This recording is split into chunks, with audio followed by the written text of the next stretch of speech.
life show, yo. It's gonna get freaky. Smooth and life show, yo.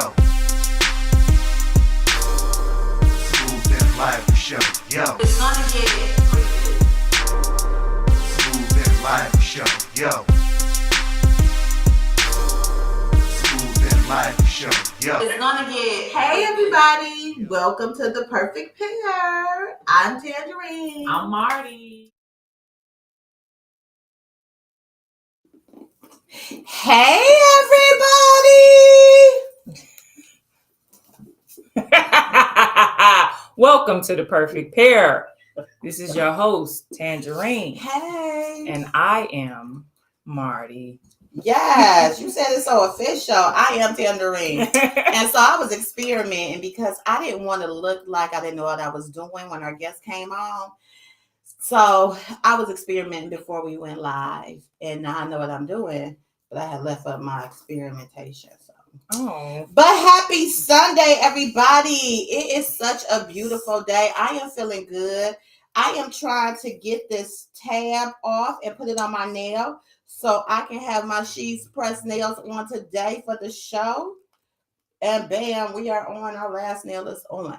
So, you ready, Marty? I am as ready as I'm gonna get. As you're going to As get. I'm gonna I need to get. spit out this gum so they don't be talking about me Stop out here. popping that gum. Listen, I have to tell people, I don't chew gum at work. I don't chew gum at like important events because I can't chew cute. I am one of those people. You are. I get into it. You are My a mouth is chewer. open. Okay.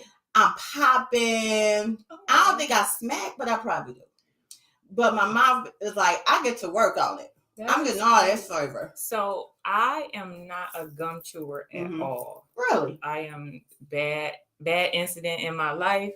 Going to bed with gum in your mouth, and it ended up in my hair. And my mother had to cut my hair. So from there, I just don't with gum. Period. I heard peanut butter, not peanut butter ice. It's like my mom did that, and then she used to fuss at me. But I just gotta tell you one story about gum. So I was at the nail shop. So this had to be like in my 20s. Mhm. And I was about to go out with my girls. And this older lady, she was like 70, 80 years old. Mhm. I'm chewing in and she jazzy. And she was like, you about to go out? And I said, yes. She was like, I hope you're not chewing that gum like that when you go out. And I said, what's wrong with the way I'm chewing my gum? She didn't say it looked like you chewing grass. Some alluding to me being a cow and smacking or something. And I was like, the audacity. And she said, if you're going to be out here and you're going to be talking to men and you want some high class men, I need you to start getting you some Tic Tacs and don't ever chew your gum in public. Like, this is how she was talking to me. And Linda, who was the nail tech doing her nails, was like, that's Tangerine. And I was just like, oh my God. When I was in high school, this older man told me I chewed my gum sexy. And you just ran with I it. ran with it. See, that's these dumb men prey on little girls. No way a man could have told you. Listen, I was 16 and he was like, you sure do chew your gum sexy or something like my mama. And I'm just young and dumb, like, no. I It took just me 15 years to learn that. I don't with gum, period. I am I will, like, if I'm going out, I will brush my teeth. I'm almost notorious for having a toothbrush around me if Really? yeah. Like if I know I'm gonna eat and we still gonna go out, like I'm gonna have a toothbrush. I'm going to the restroom and I'm going to brush my teeth. Wow. Yeah, it's the whole thing of it. Like when I'm done with the gum, what do you do with it? Like put it in, throw it away, spit it out. But then, like, am I gonna be in a place where I can really just throw it away and like I don't be knowing? Let's keep you a little tissue or a piece of paper or ask someone. So, well, let's get this. Let's kick this off because we're gonna have a lot to talk about today. So we're going to start this off with the shake and enjoy portion of our show. And we are going to have a twist on the traditional margarita. We are going to have a Hennessy Rita. Okay. We're gonna have a Hennessy Ooh. Rita today. And because I did not participate in the Cinco de Mayo business this I did. weekend, but I do like a good margarita. So what we're gonna have is, as you can tell by the name, we're gonna have some cognac. And I am a privileged girl, so this is what I drink. So it's going to be 2 ounces of cognac. Okay. And y'all know how we do on the show. But I think for the sake of the topic, I am going to, you want 1 or 2? You know, I mean, just do 2. I don't want you to have to just stop and be interrupted. Okay. You know, I want to make life easy for you. Okay. And I didn't drink yesterday. I was supposed to go to the Tequila Fest, but I had consumed a little bit too much tequila on Cinco de Mayo. On Cinco de And I Mayo. didn't feel it was a good look for me to go out 2 days in a row. Okay. So, yeah, then we're going to have some lime juice. Mm. Gonna have some lime juice. Lime. It's good for the soul. I saw a TikTok and they grew limes. And I want to grow a lime. So it was like cut a lime in half, take the seed, put it in water, then cut the outer part of the seed, plant it. You know I got a green thumb, right? Let's do it. But I just refuse. I refuse to grow some fruit in my house. I refuse. I just feel like it's gonna be yes. Oh, I but feel I like can it do it might- outside. I feel like it. So you got a garden. See, I feel like the bugs will be in there. Okay, and it's control. How much? Yeah, we do We're a gonna control. 1/2 ounce, but we having multiple. So we got multiple going in this thing. Mm-hmm. Okay, and then we're gonna have some simple syrup. Mhm. Okay, Oh, it's brown. it's brown because it has a little tint of cinnamon. Look at this girl makes her own simple syrup. People, you better get out of here. It has its own little tint Cinnamon of simple syrup. yes. It's a tongue twister. Yeah.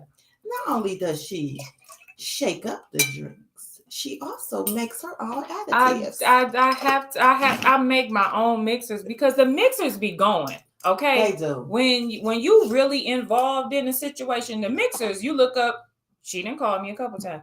We don't got no simple syrup. Put She some, taught me how to put make some it. sugar in a pot. Oh, and don't get fancy. One day she showed me how to make it with a pear. You can put different fruit in it. Oh, yes. So, yeah. Fine. So put a little ice in here, and then the main part is the shake. Shake it. Ready? And.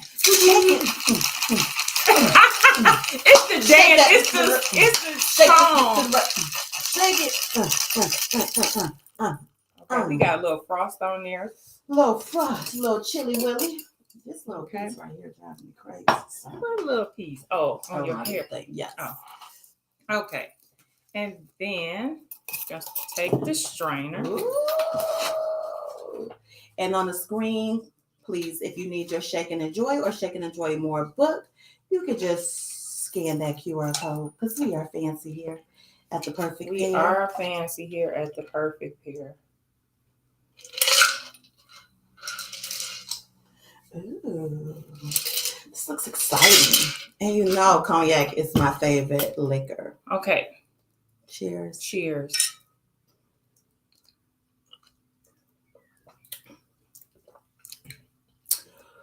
Oh yeah. Yep. I got to keep it professional. That's it today. That's it for today, We folks. having a real conversation. Woo. And I'm feeling like, well, he know me. So Listen. hey, I can't wait to bring a ball. We go, but I'll wait to that introduction. 'Cause we Listen. go back. This is quite tasty. Mm-hmm. Yes, I do like it. I ain't Very had no delicious. cognac in a minute. Very delicious, my dear friend. Man. You done did this. Okay. Anything you want us to tell? Anything else to tell us about Shake and Enjoy? Not at the moment.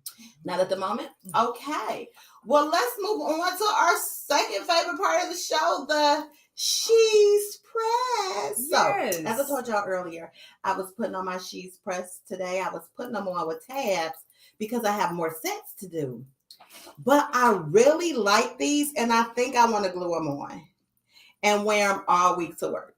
Oh, that is cute. They are. So I did a set with a beige base, Mm-hmm. But this one I tried pink to see which one I like better. Mm-hmm. I don't know. I like them all.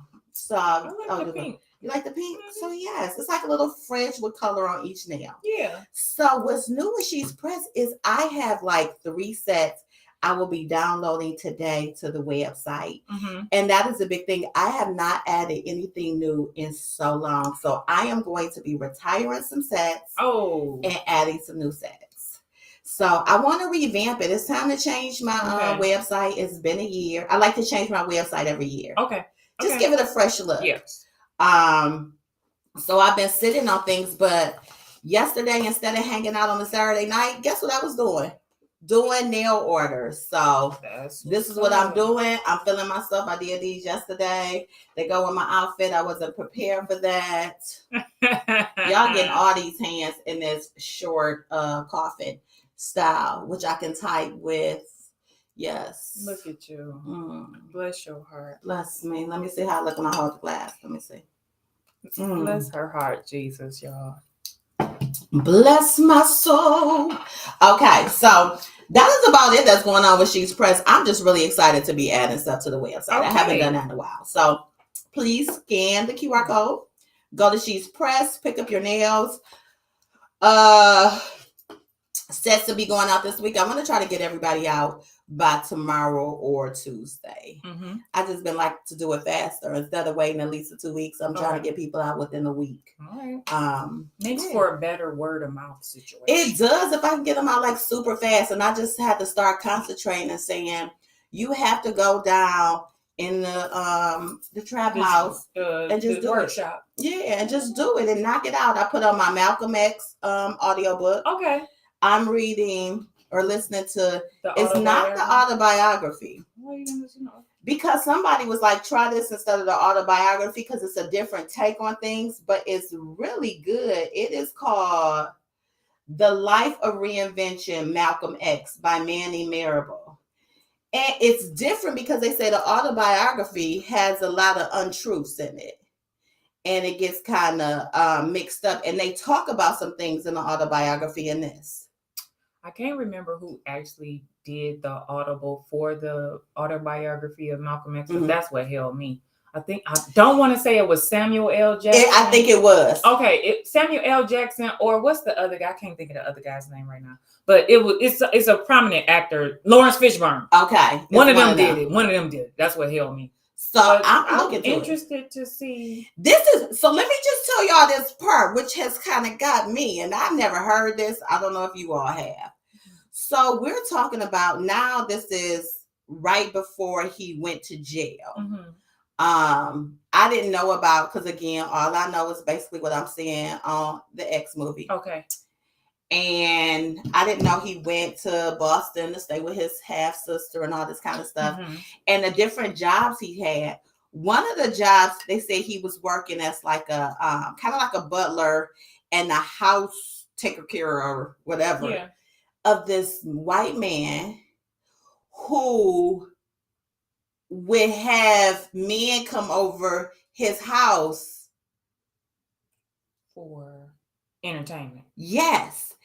And they said from Malcolm, from the autobiography, it was like this man that was he named him some of the P. I don't know if it was Pablo, but they think that was actually him talking about himself and how it was so interesting. I had never heard that before. Okay. But I didn't know the woman that he was caught with from the movie. Like he really was with her for a long time. Mm-hmm. Wow. This was so deep. And I think when I watch movies, that's what, I'm a reader though. Like when I watch movies, I know that's just, they only giving you a little bit of the story. Like I know they can't drag it out to say, oh, this was year 1, year 2. So even when I watched the movie X, I knew that him and that girl, like they just didn't meet at the club. It was a whole like relationship. Then next thing I know, they robbing houses. Like I figured it was a time frame that went there. But that's what movies don't do the justice of a story. They don't really that movie was 15 hours long, but this book is good. It went on to talk about Marcus Garvey. Like it built us up to Malcolm X because his father was following like Marcus Garvey. Yeah. Mm-hmm. I didn't know all this. Yeah. I'm just telling you. So I'm opening my eyes, and what got me hooked on Malcolm X, even though I liked him before, I'm getting warm from this drink. It was The Godfather of Harlem. I want to see if they talk about Bumpy Johnson. So what I truly enjoyed about that series, because I watched it, what I enjoyed about that series was even if it wasn't a real thing, I like the way the writers kind of intermingled him into that situation with Bumpy Johnson. So, like, it was good entertainment. They say he was into entertainment. Malcolm used to be a dancer at like after hours, and he used to transport prohibited liquor.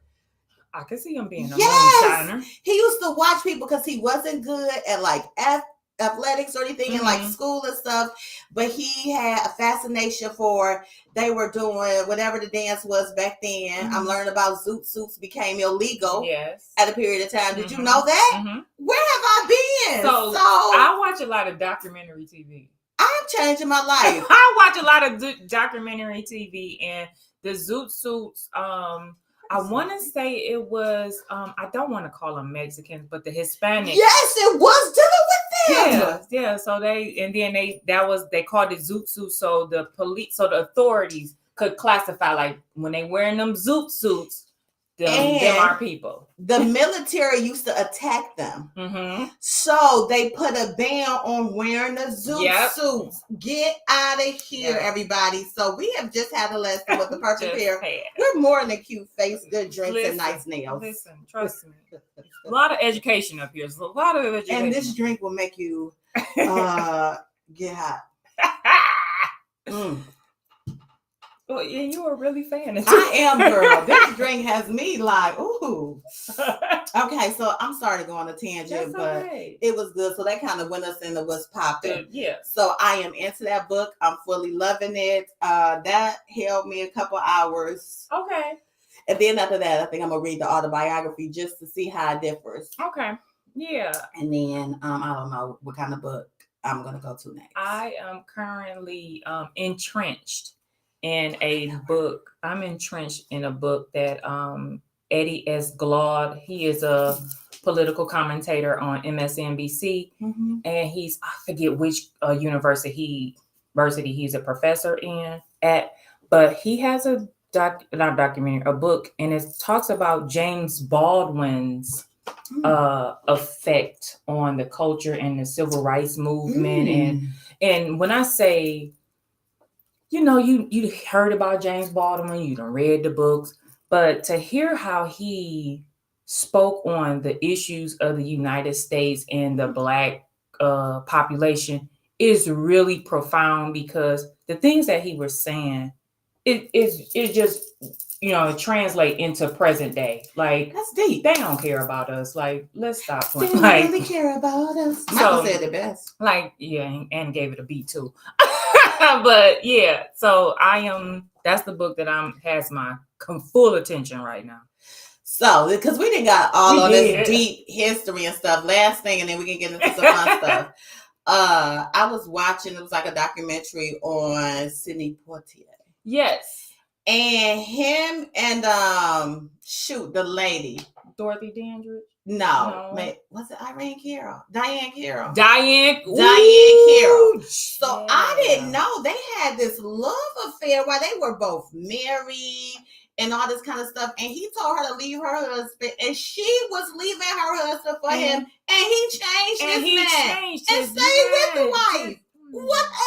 This went on for years and years and years in those shows together. I think the other part that I was shocked about in that documentary is that when you see these pillars that we have, you know, regarded as up there, when you see them and they have a life partner, and they are not of the brown hue.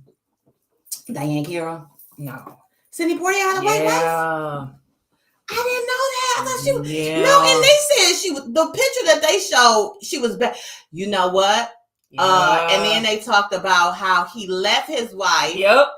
And didn't care for the kids to be moved in with the other lady. And he took care of her kids, and his kids to this day had issues. But then Diane Carroll, when he decided not to go back to his wife, Diane Carroll went back to her husband. She ended up leaving her husband. She got pregnant, and he got them like an apartment or something. His wife had a fit, and he decided that he was going back to his wife and moved in with him and his wife and kicked Diane Carroll and her kids out. Boom. Talk about messy. Listen. Sheesh. Before I need to watch that documentary. Before the internet, they was doing all types of stuff. Oh, and we just didn't know about it? They was doing all types of stuff before that. But we not going to soil his reputation, but it was good. It was on TV. So, yes. Then the last thing I have to talk about was a couple things, but... Yeah. Be careful. See, I got too excited. Be careful. LeBron and them are up 2-1 against Golden State Warriors. Yes. I say Lakers will take this. What say you, Marty? I say nothing because I haven't even been watching. I haven't either. I just found out it's been 3 games. Who on the East Coast? Who in the playoffs on the East Coast? Nobody. Wait, it has to be somebody. This the finals? No, this is not the finals. No, they both. It's Golden State and LA. Because they both in California. Oh, so they playing each other to see who's going. I thought this was Are these the conference finals? Where are the people to tell us what is going on? Are these the conference finals? What is this? I have no idea. Let me see. Who is in the East? Who is in the East? Playoffs. Look at us. Google. Why are we not even on my page? Okay, I just look. We are not even streaming to our pages. Are we not? It's like sending data.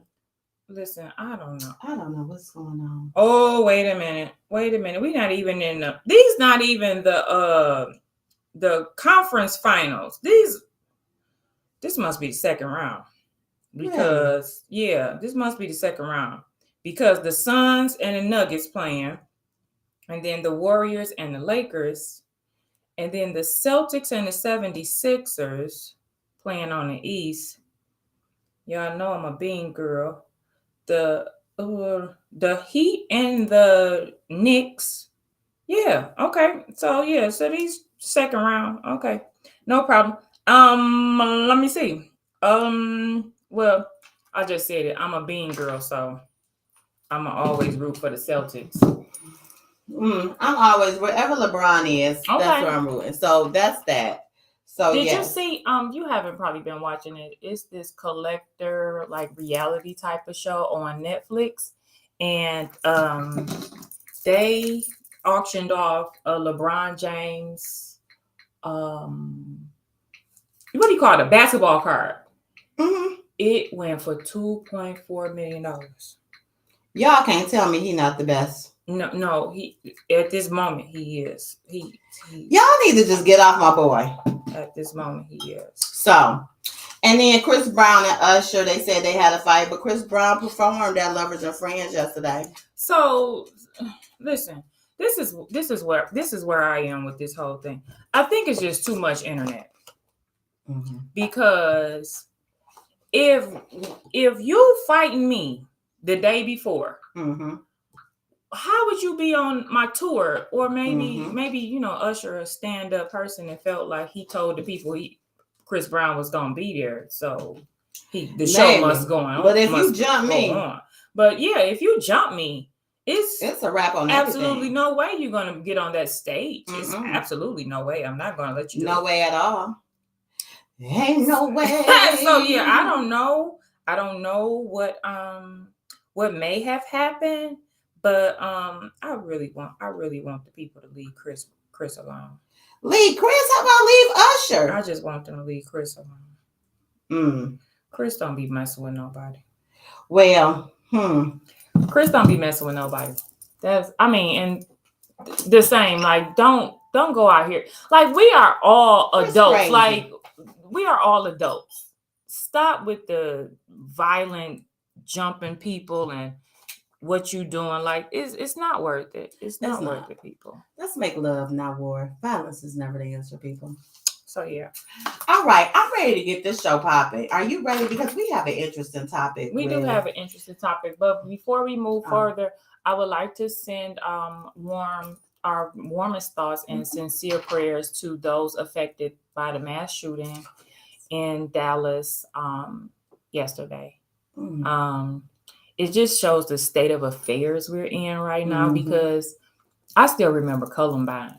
And I remember I was like, watched the news for a couple of days because they wanted to figure out what was happening. Mhm. This is the United States 200th mass shooting in 2023. Shut up. And although there's big debate about, the Second Amendment and making sure that people have the right to own their guns, and nobody has an issue with you and your guns, but there has to be some call to action, because this is like 200. It's not even June yet. It's not. This is ridiculous. It's not even June. So innocent lives have been affected. Families have been affected by gun violence again. And we have to do something for mental health, because it's ridiculous out here. And it's too many shootings. And then the shooting the other day in Atlanta in the dang on. Yes. It's just. And it's getting close to home. And the AR-15 people like, no, he had a handgun when he went into. So, that's the big debate right now. But we have to do something. And I don't know, because I'm not that close to the situation or the details of those situations. I don't know what we need to do, but something needs to be done. Yes. Because the people is out here and they shooting. They shooting it up. So that's all. That's all I got. All right. Well, you ready to get started? I'm ready to get started. I'm sorry, y'all. I shared this to my Facebook page because for some reason it's not playing on my Facebook page. So I just shared it from YouTube. Yeah, we'll figure it out, y'all.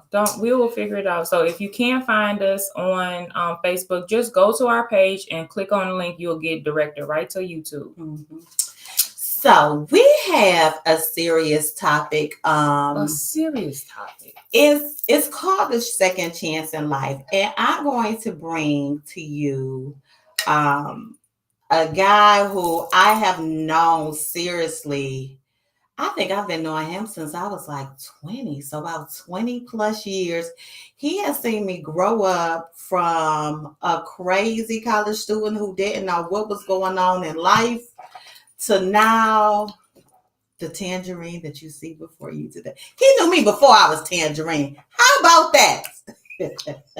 And you think the crazy is gone? Oh yeah, I'm real sane now. So I am going to bring to everybody, his name is, I like to call him Mike Love. Michael, he has a second chance in life. Mike is the recipient of a double lung transplant. And as you can see, he's looking good, feeling good, and we cannot wait to hear more. So, hey, Mike! Tangerine. Yeah! Marty, it's a pleasure meeting you. Tangerine,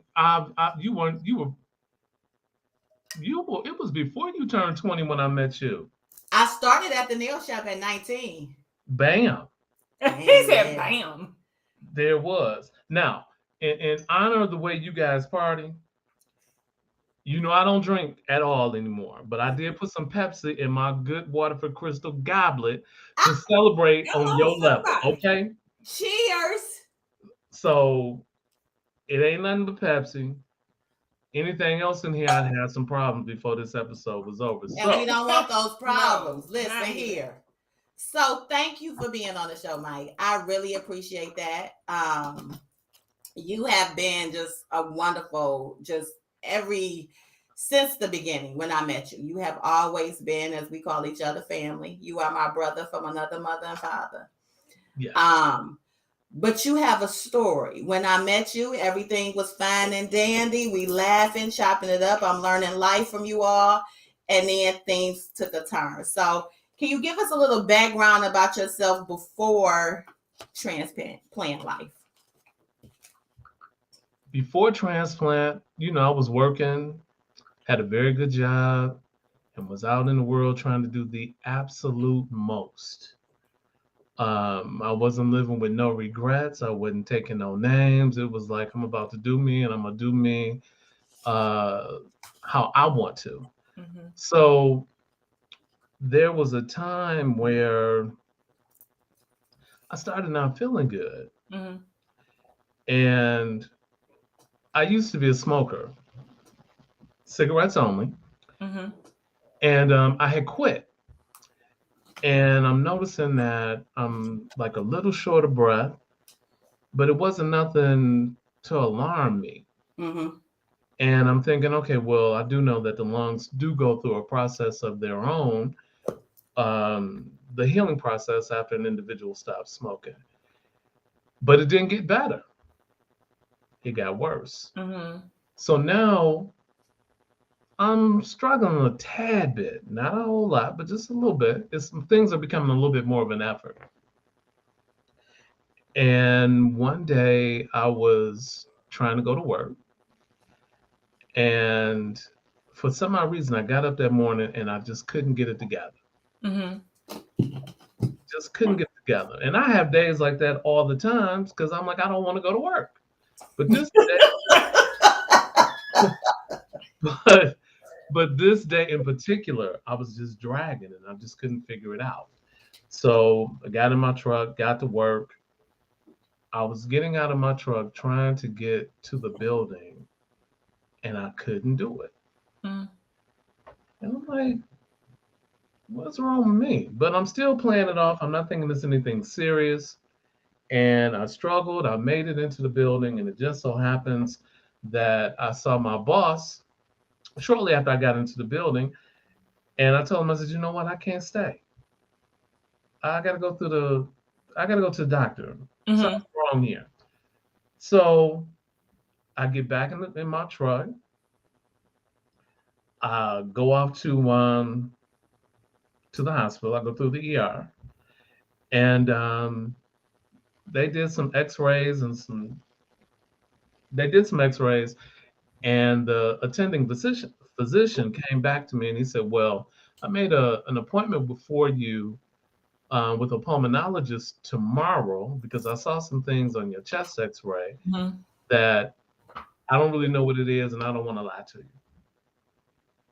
I go see this pulmonologist and he's talking and he tells me, he said, well, I'm looking at your chest X-rays and it looked like somewhere you got exposed to asbestos. Okay. He said, but I can't prove it because if I do a biopsy on you, whatever I pull out of your lung is going to be all that's left of that lung. So I'm looking at him. I'm still not shook. Yeah. I'm waiting for him to tell me how we're about to do this. And he tells me, Mr. Love, you have idiopathic pulmonary fibrosis. Mm. And I'm still, okay, so like I got this ego thing, right? And Ain't nothing wrong with me. I'm gonna be all right. Yeah, I'm like, okay, so I watch TV, modern medicine. When he told me, I said, okay, so what steroid are you about to give me so we can take care of this? Yeah. And he didn't say anything at first. And then he was like, Mr. Love, he said, well, your only recourse is a double lung transplant because there is no steroid. I'm looking at him like, what? Do they even do that? Mm-hmm. Right. I mean, because, the normal organs, about kidneys, Mm-hmm. you know about livers, and we've heard about heart on TV. But I had never at that point heard of anybody ever having a double lung transplant. Yeah. So he said, well, what I'm going to do is I'm going to fast track you with transplant because if you don't have this transplant, you got 2 years to live. Mm. Oh my. So now, we all live in a world where we know that death is possible at any time, but for somebody to say 24 months. Yes, that takes you to a whole nother level. Yeah, It right. does. So I started the process, and this is like 2013. So I'm getting into the process. I'm still working. I have not said a word to anybody about this.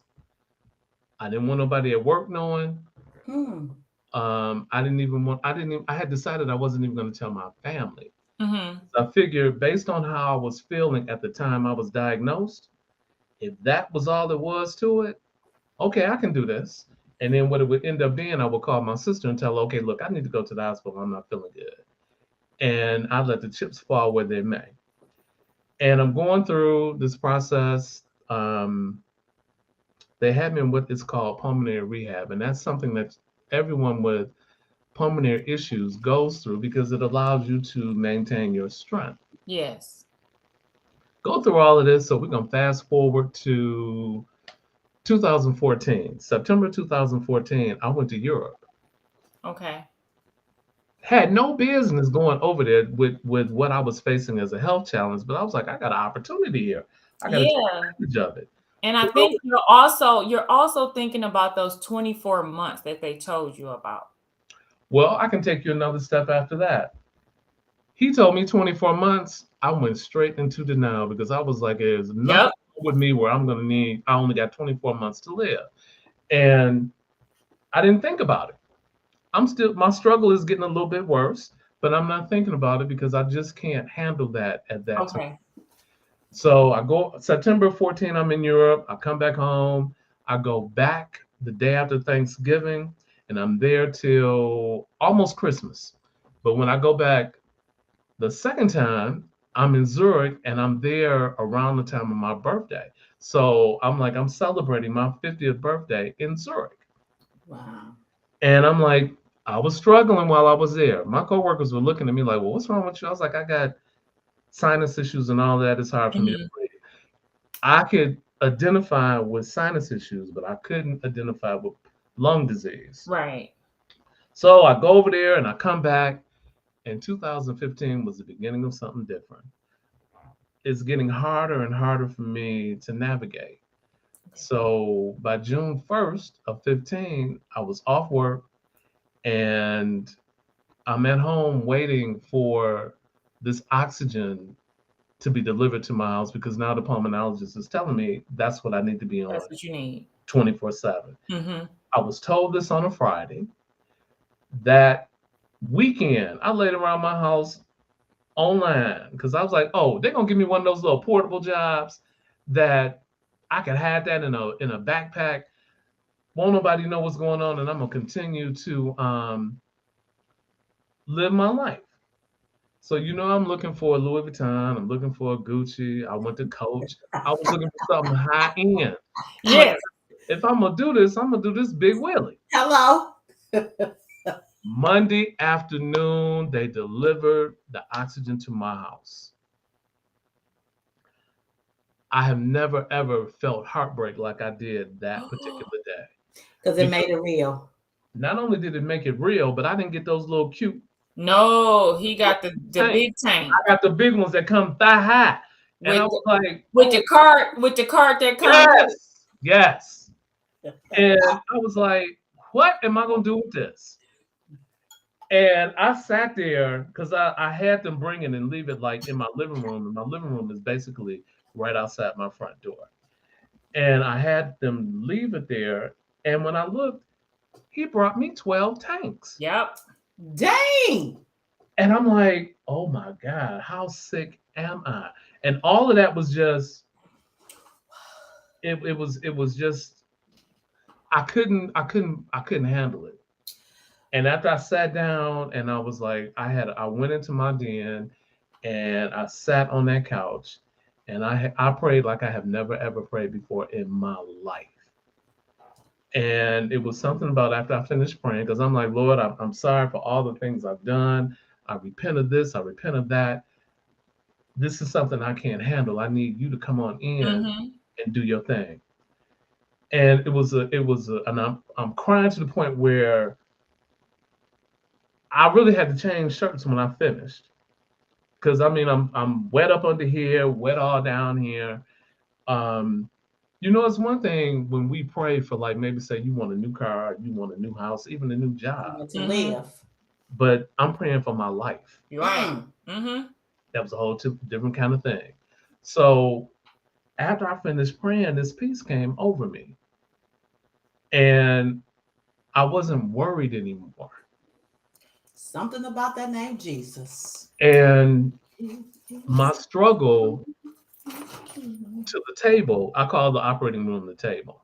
Mm-hmm. But my struggle was real. So my health started to deteriorate even more because the disease idiopathic pulmonary fibrosis is exactly that. You can be stable for a period of time and then all of a sudden you can just drop. Hold So on.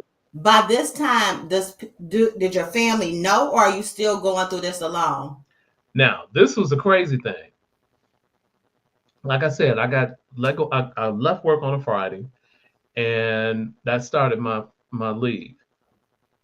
Friday, the medical company was trying to call me to make the appointment to bring the oxygen to the house. I didn't answer the phone because I didn't recognize the number. And they called my emergency contact. And my emergency contact is my aunt because at the time she lived the closest to me. Okay. So she's blowing up my phone. And I'm like, what's wrong with her? My Me and my aunt don't get along like that. She don't do that kind of thing. So she left a message for me in all caps telling me to call her. So when I called her, she didn't even say hello. She was like, okay, so what is this about you need an oxygen? And I was like, oh Lord, huh.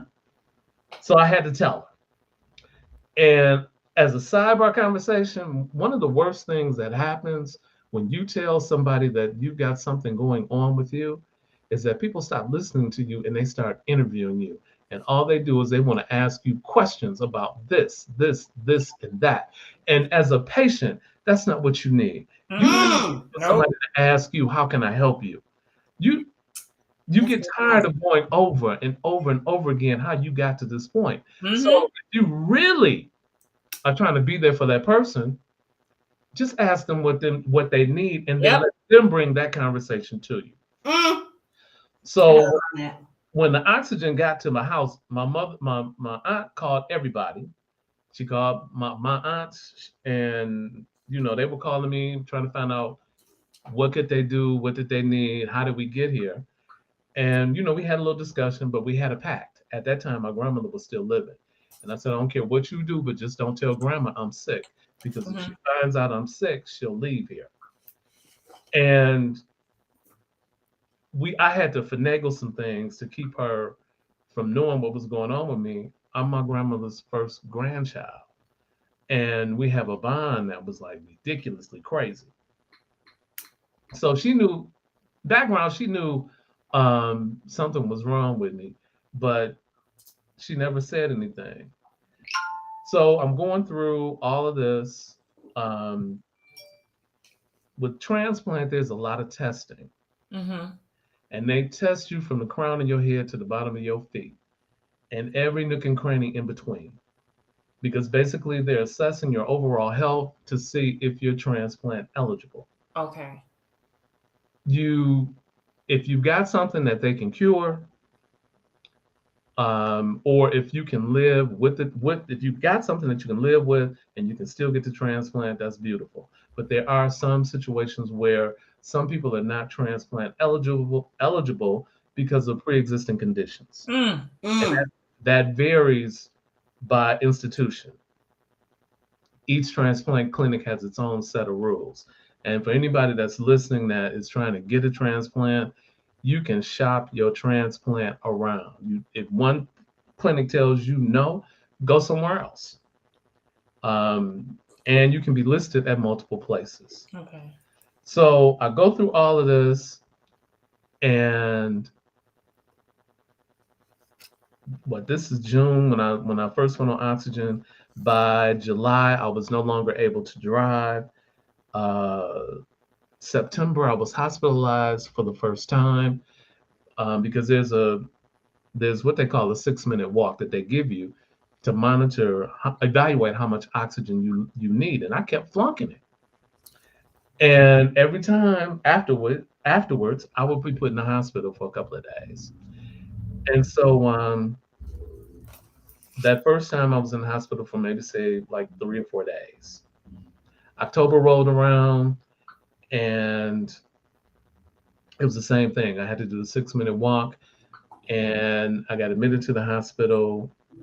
It was a week and a half that I stayed in the hospital. And at that particular time, I was told that due to the condition of my lungs, my heart had enlarged and developed a hole in it.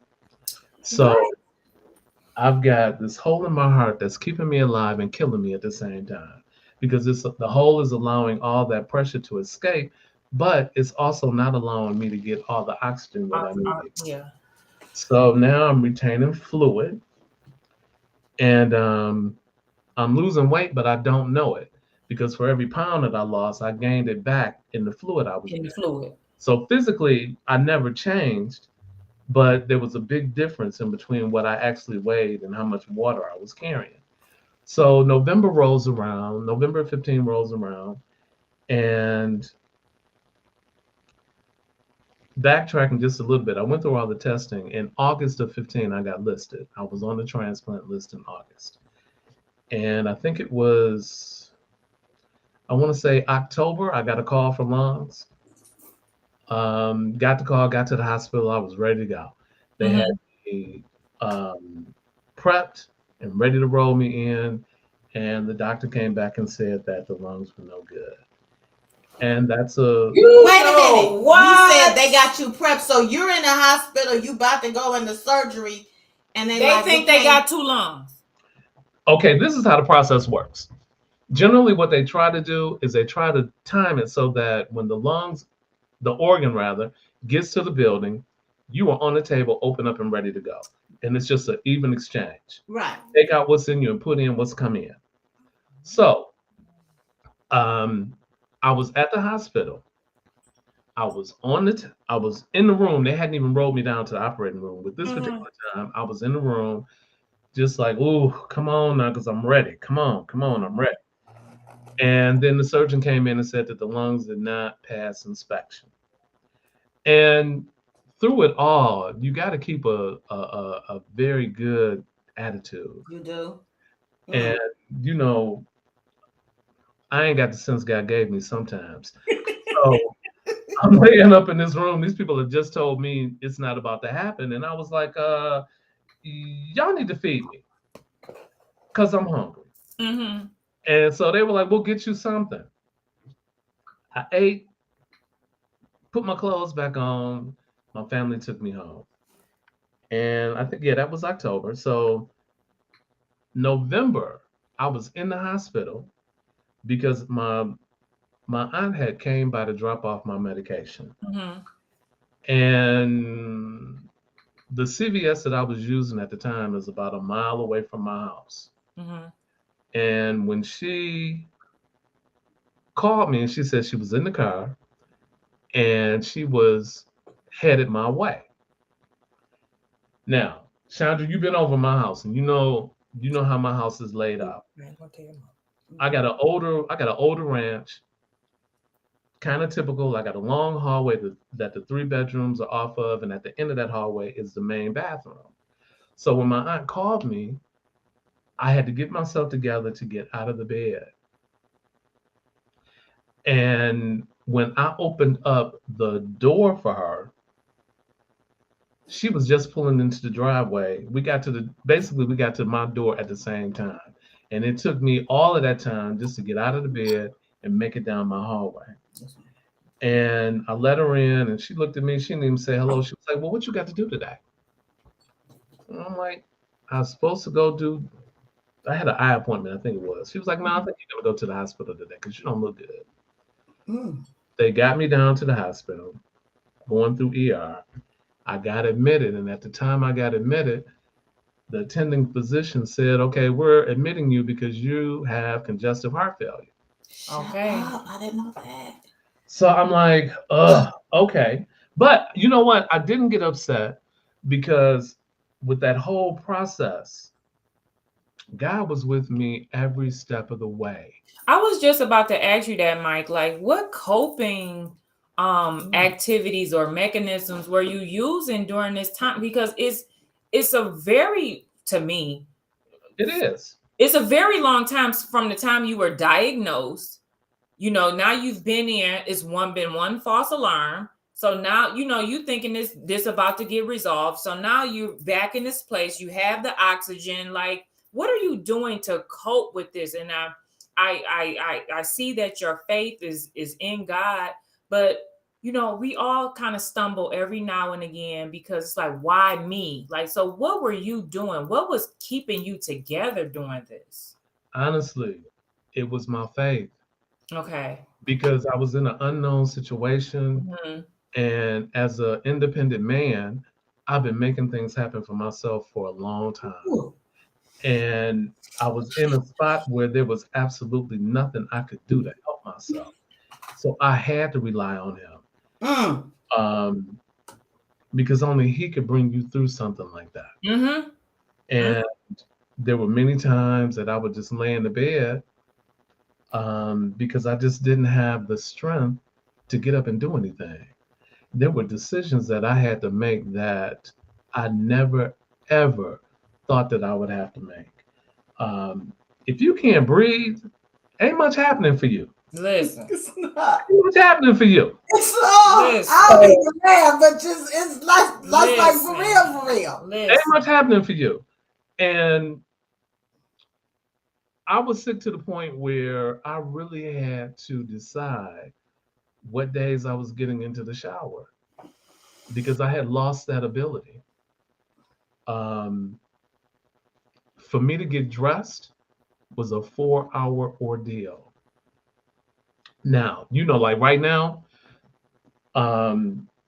get up out the bed, jump in the shower, and then once you dry off and get yourself ready to put clothes on, that's when what I call your personal fashion show begins. Yes. You walk into the closet to figure out what you're about to pull on. You're going to go get some shoes. Yep. Then you're going to go get some drawers. Yep. And you know what I'm saying? You just all over the place. Yep. I couldn't do that. Mm. A lot of moving around happening here. In order for me to be ready to go somewhere the next day, all of my clothes, my underwear, my shoes, my everything had to be on the bed when I woke up in the morning. You didn't have anybody like come help you, like call what is like the nurses that come out to your house or like family? No. I'll put it to you like this. My sister came over and she had to change my linen for me because I couldn't bend over. Bending over takes your air out, whether you got good lungs or not. Right. Oh, Amen. yeah. So I Amen. couldn't bend over to put on a fitted sheet.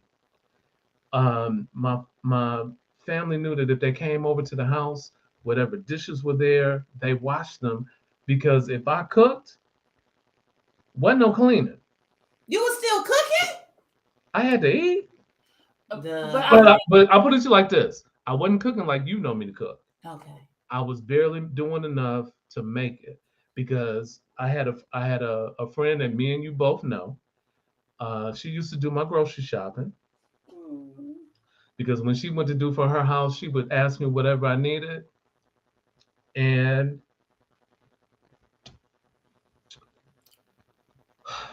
it's okay. It's okay. she would do my grocery shopping.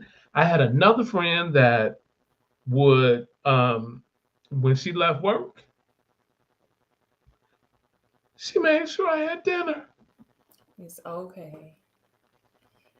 It's the community around us that'll keep us, because My community is unbelievable. What I've gathered from just you speaking here is you're a very independent person.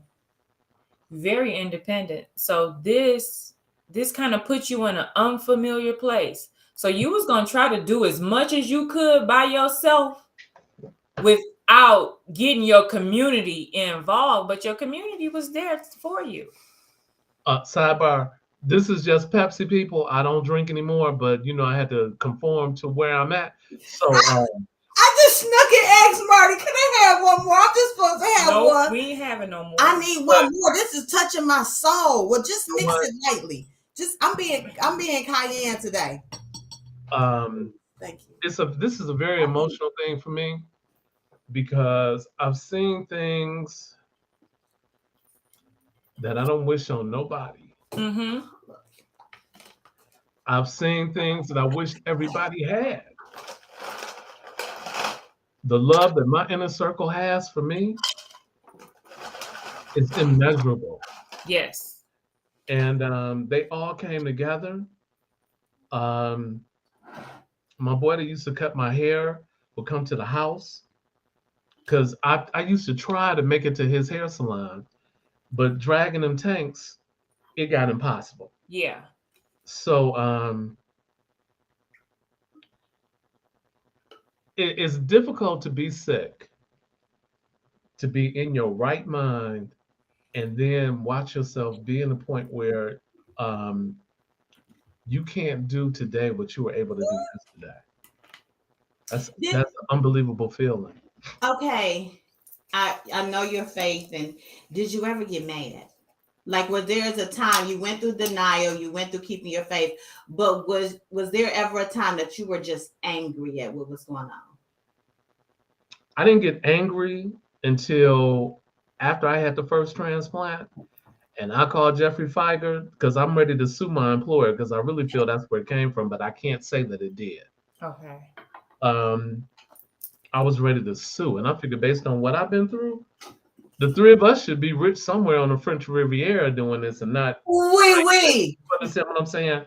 So So, he put me in touch with there's an actual attorney that specializes in lung disease cases, and we talked, and he said, well, I hope you understand the definition of your illness.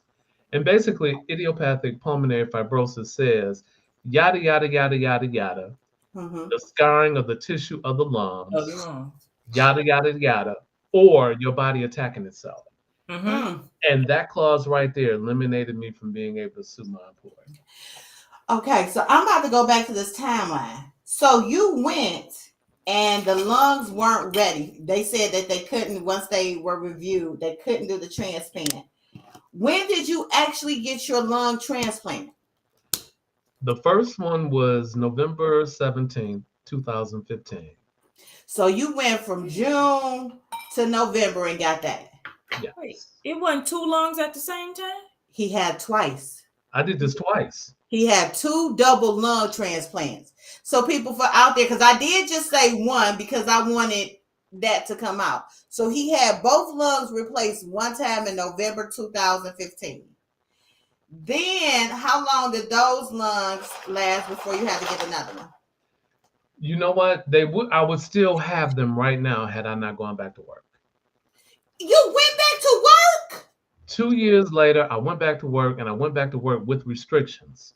Okay. So I'm not in a chemical environment or anything like that on the plant floor. Now I'm in a room with cubicles, and it was wintertime. And you know how people come to work and they need to stay at home? Oh, Lord. Somebody was sick. Yes. And sick to the point where you could hear them hacking and coughing and nothing. Disgusting. And because I'm a double lung transplant, I just can't grab a bottle of Lysol and start spraying it. If I spray it, I got to leave the room because I can't be inhaling all of that. So January of 2018, my grandmother died. I'm so sick of people. And her funeral was like the end of January. Somewhere in February, I ended up in the hospital with pneumonia. And I woke up one day and I had a temperature. And for a transplant person, if you take your temperature and you got something 100 or higher, you need to contact your coordinator because that means something's going wrong inside your body. Okay. So I did that, went to the hospital, went through ER. They told me I had pneumonia. I stayed in the hospital a week, came back home, and they released me to go back to work. March 9th, 2018, I'm laying in the bed, trying to get ready to go to work for the next day. And all of a sudden, I'm laying in bed, trying to go to sleep. And my routine is I watch Perry Mason at night to make me go to sleep. Right. I started coughing and hacking, and it wouldn't stop. And I was coughing so hard that I sat up in the bed trying to figure out, wait a minute, what's going on here? And I'm gasping for air, and it wasn't getting better. And that was the first time since I had that first transplant that I was really looking for some oxygen. So Didn't have any tanks. none. I didn't have no need for them. So oh, and hello to everybody that has said, hey Mike. Hey everybody, sorry. Hey, You ain't saying nothing about comments. We ain't. I'm trying, but you know what? I'm engrossed in this. Listen, I got questions, but you giving me everything I need right now, Jesus. I'm sitting on the side of the bed. And one thing that I have never stopped doing, and I still do it now, no matter what's going on, there's always some clothes on my bed so that if I got to jump up and put them on, they are right there. I keep mine on the floor. See, Take I me know home. there's a method to my madness. Somebody take me home. Somebody take me home. Take me That home. was something that I started doing when I was sick before I had the first transplant. Because, like I said, when you can't breathe, you ain't making no quick moves. So I always kept some sweats on the bed. And when this particular night, March 9th, I woke up, I couldn't stop coughing. And I'm like, okay, am I getting ready to drive out to the hospital? What am I getting ready to do? Because the hospital that's closest to me is the last hospital I want to go to. Amen. Now, I called 911 because I didn't feel as though I would be able to make it drive. Okay. The EMS gets here, and now I'm coughing and hacking, but I done set the alarm on my house, and I'm walking out to the EMS because I'm like, look, I want y'all to turn these lights off because I don't need these folks knowing what's going on in my house. Right. I've still got my own little attitude kind of thing going, my own little personality. I'm like, y'all better cut them lights out. Can't talk now because I'm coughing, but I'm like, cut them lights out. So I get in. The guy, there's a thing that's called a pulse ox that they can put on your finger, and it'll tell you how much oxygen what your oxygen levels are. I was at 60%. Anything under 80 is dangerous. Yeah. I'm at 60. And the EMT guy was like, dude, what is wrong? What is wrong with you? Do you know how are you walking around? And I gave him a brief little thing about I'm a transplant patient. So they took me over here to this hospital nearest me. That you didn't want to go to. That I didn't want to go to. And then I ended up being transported to the hospital where I had my transplant. Okay. And the last thing I remember was being in this hospital nearest me, signing a consent form, and they putting oxygen on me. And when I woke up 8 days later on the vent in ICU at my transplant hospital. 8 days later. 8 days later. I had no idea where I was because I was on so much medication. I was acting crazy. And I didn't know where I was. There were a couple of incidents in there that I do remember. I remember my dad had come to see me, and I'm laying in this bed. I got this big old pipe in my throat, because being intubated ain't no joke. So when you hear about all these people that had COVID and was on the vent for days, their body went through something. And I remember laying there. They had me strapped down because apparently while I was in there, I was always trying to pull the tube out. Yeah. I'm strapped down. My dad is sitting over there just looking at me, and I'm trying to give him the eye like, "Hey, dude, come on, come get me, take me out of here."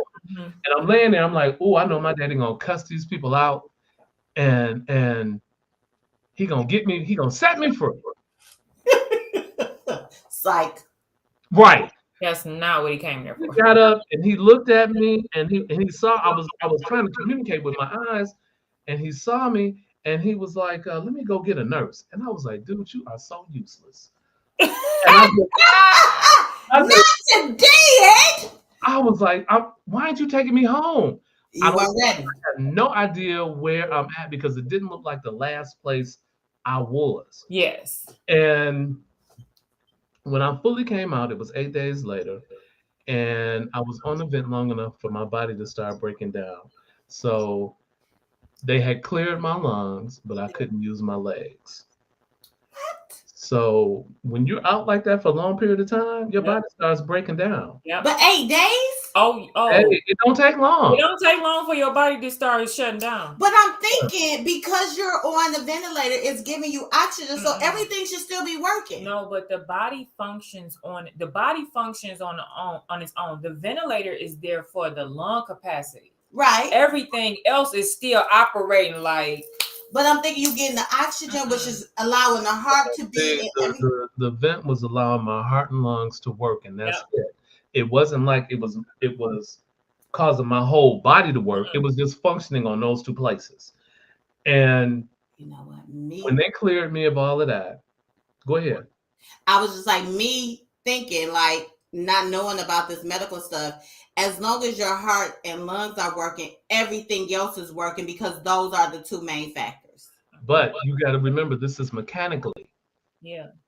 It's mechanically. It's not Body like is you're a right now. system. Woo! So I got through that, and instead of getting discharged to come home, I had to go to a rehab facility Mm-hmm. to learn how to walk again. Yep. I did not know you. What? Because I'm saving 90% of it for my book. There are things I don't have a problem with talking about it, but there'll be more details in the book. I That's edited good. If you need That's good. And we gonna have your book on here, so you let me know. I'm trying to get it done by the end of the summer because it's a lot. Well, We'll host your book let signing. me know. Let me know if you need some tips about writing a book, because I got a quick one. And you'll be finished in no time. You know what? It's the bringing up all the memories. Okay, now that I do understand. And that has been a part of the delay because it's a very, very emotional thing. And sometimes I got to walk away from it for a minute and then come back. But I went to this rehab facility and I was there for 30 days. Mm-hmm. And I'm thankful for the favor God has given me with everybody that I encounter, because I don't meet no strangers and I don't meet no enemies no matter where I go. And I'm very, very thankful for that, because the people were loving me in this rehab facility. But when it got down to the nitty gritty and I had to learn how to walk again, that's another level of emotions. Listen. And I got through all of that and I got discharged. And when I came home on a walker. And I would be sitting around here watching TV. And I'm like, you know what? I am not using no walker in my house. So I would get in my hallway and I would leave the walker up near where you come in my front door at. And then I would just go put my hands out on both of the walls and I would just walk back and forth. The hallway. Back and forth. And then eventually I got to the point where I was stable enough to walk on the cane. Okay. And then I walked on the cane for a minute and I was like, you know what? I'm just going to have to fall. I can't be doing all of this. And thank God I was able to walk. So after all of that, now I never went back to work after that. Mm-hmm. I just exhausted my medical leave. And when that was exhausted, I retired. Okay. But life after that was crazy, because when I went back to transplant clinic for my for an appointment. Okay. After all of that happened, I got dropped with another bomb. I was in what they call chronic rejection. And as a result, my lungs were going to fail me. And I had to go through this transplant thing again. And at first, I was like, well, you know what? I'm not about to get upset. I did it once before. I had an easy time the first time. No big deal. Mm-hmm. So I went back through the process. You got to go through the evaluation again. And August of 2018, I got back on the list for transplant. About a week after they called me, after a week after they listed me, I got a call for lungs. So I get down to the hospital. They got me prepped. This time I'm in the operating room joking with the nurses and whoever the people were that were in that room with me at that time. We're all cracking jokes. I'm being as hilarious as I know how to be. Mm-hmm. There's a phone in there that rang.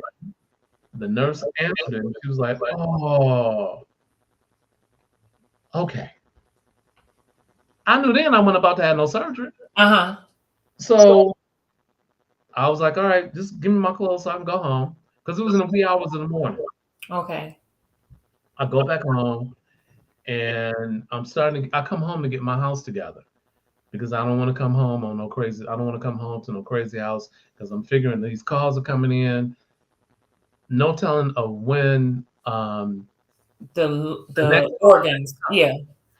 So it was I forget what day of the week it was, but I was in the basement doing laundry. Mm-hmm.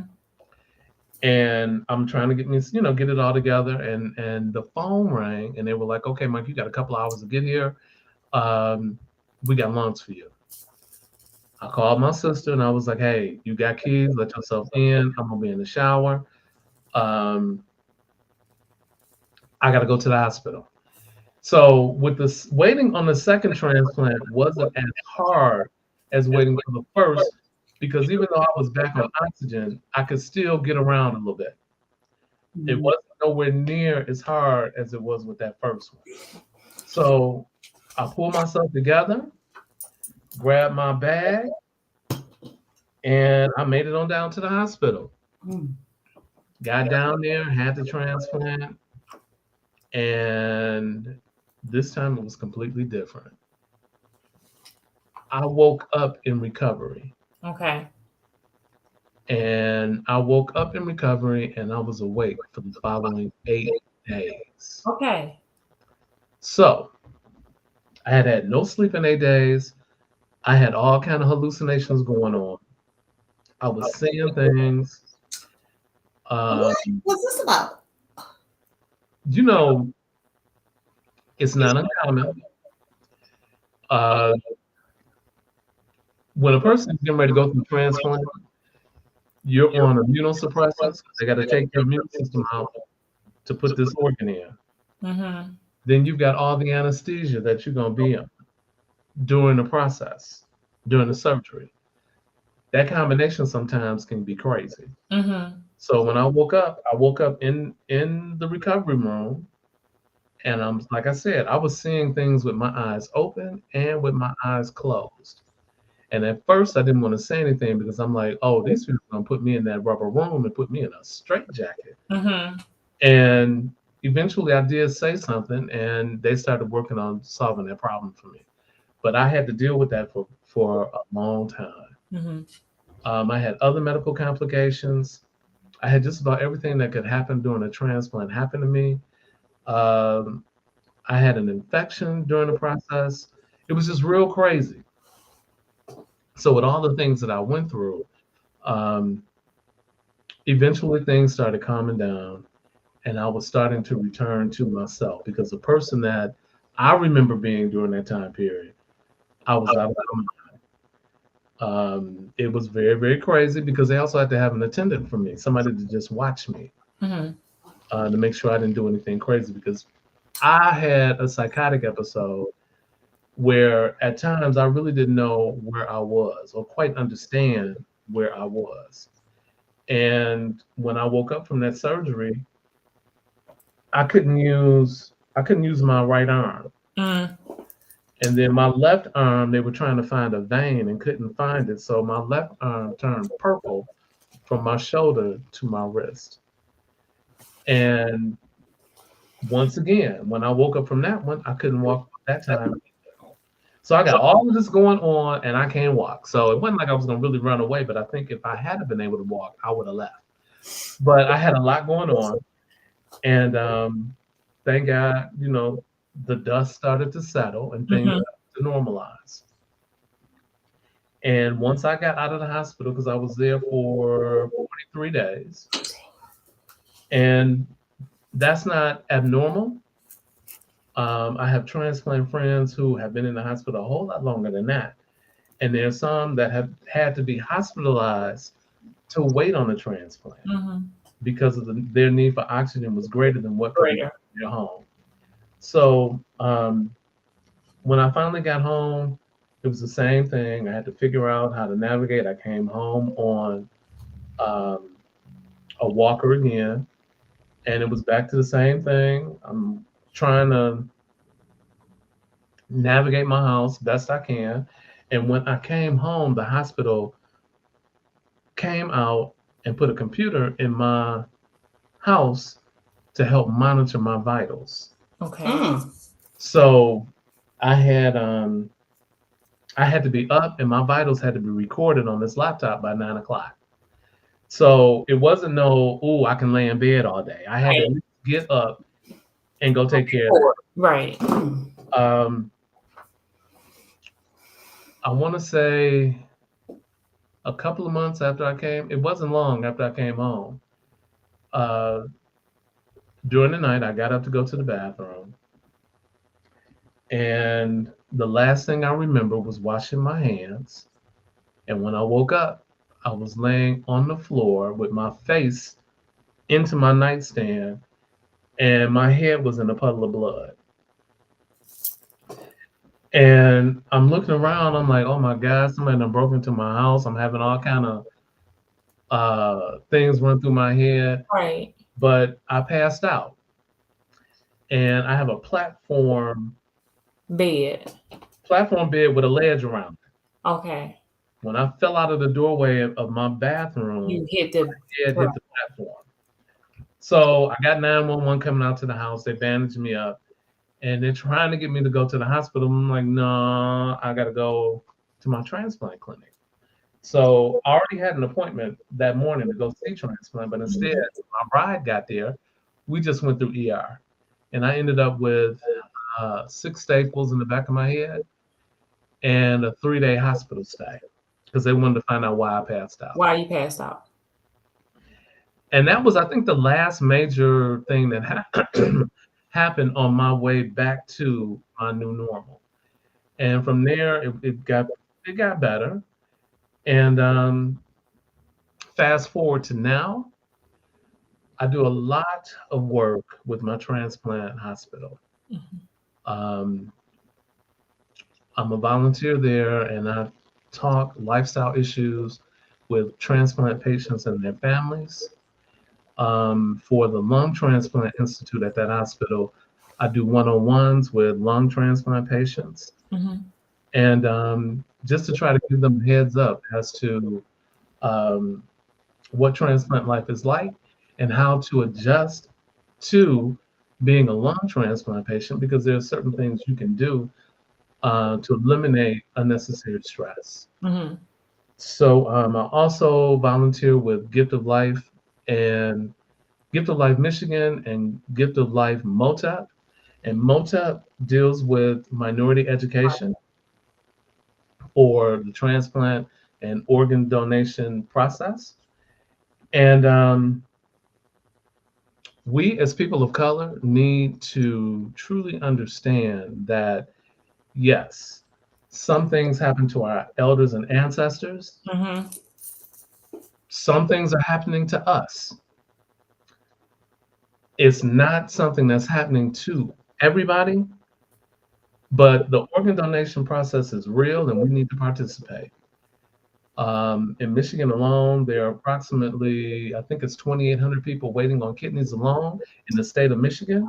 And 60% of those people are African-American, people of color. Now, I do information tables for the organization. And a part of that is just having a conversation about your thoughts on becoming an organ donor. And some of the things that I have had to answer or respond to.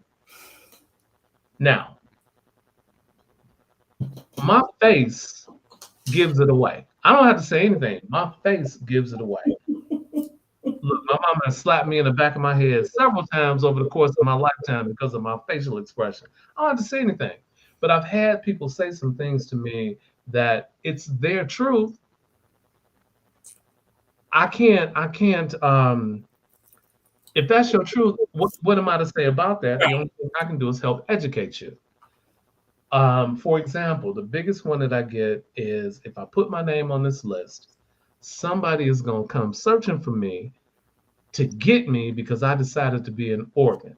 Yes, yes, yes. I am going to tell you that is a real fear because sometimes I think if I become a donor, then they're not going to do what needs to be done to save my life so I can give my organs to somebody else. And I've had that thought as well, but I think as I've matured, I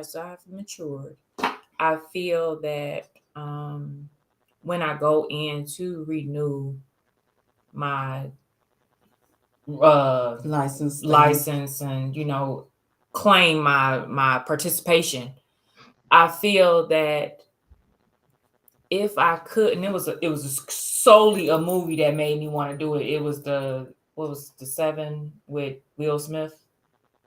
7 seconds. Yeah. So it was that movie that made me say, you know, like for the most part, I'm a pretty even keel kind of girl. Like you could probably have all these organs around here, and somebody will, you know, preserve some life somewhere.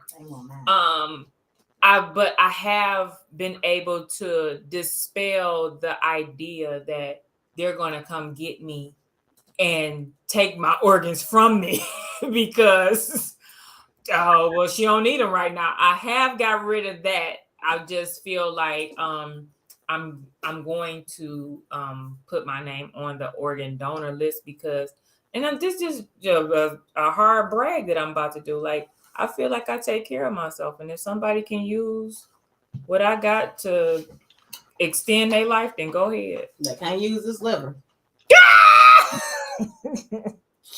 Okay, so listen. First, I want to thank you for considering that. That's beautiful. But let me answer this, and then I'm going to talk about you and your liver. The donation process is a very private process. When you sign up, your name goes into a database and no one knows that you're a donor, unless you say something. The only time that information is accessed, it would be at the time in which you pass. They would run your name to see if you are a donor, and then they'll take the necessary steps from there. No matter how you have lived your life, no matter what you have done, never think that because you've done certain things that it negates you from being able to be a donor. Okay. Because all of you can be used. They're even doing, they call them high-risk organs from people that were drug users, things like that, but their organs can be used. And anything that they may have, if they decide to use those organs, is something that can be cured on the other end. Okay. So like people with hepatitis C, they can cure hepatitis C. So if you have that at the time that you pass, your liver is still good because they can clear it up. They can clear it up to put it into the right. Once they put it in you, they can clear it up once they transfer it to another person. Okay. So never ever consider yourself ineligible because of your past. The oldest living the oldest donor, not living, but the oldest donor was 102. What? Because remember, one person can help up to 75 people. Yeah. In organ, tissue, cornea, all of that. So something of you can be passed on. And why not let your last gift be the ultimate gift for someone else? That was good. So now I don't feel like they're going to try to take me. But this is my other question. Who was going to come get you? It's not that they was going to come get me. It's if I go to the hospital and they like, oh, okay, we can keep her on life support and she may come alive, or we could just take these organs. So I feel like if it was like a 50-50 chance, they'd just be like, let's take her organs, because They I've been have watching an TV. obligation I to don't- preserve the life first. I've been watching TV. And that's the problem. Don't go no further. These organs, Don't go no because further. the Wait.